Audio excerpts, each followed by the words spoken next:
ভগবান শ্রীকৃষ্ণ বাস করেন। তো সাইজি লিখে গেছেন আমার ঘরখানায় কে বিরাজ করে। তাকে কি আমরা কেউ কখনো দেখেছি? কেউ কখনো দেখিনি। সাইজি তার ভাব দর্শনের মাধ্যমে লিখে গেছেন আমার ঘরখানায় কে বিরাজ করে, সেটি গাওয়ার চেষ্টা করছি।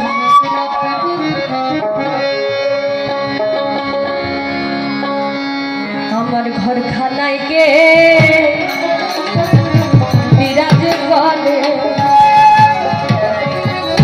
জন্ম বলে একদিন নয় আমি দেখলাম তাদের। আমার ঘরখানায় কে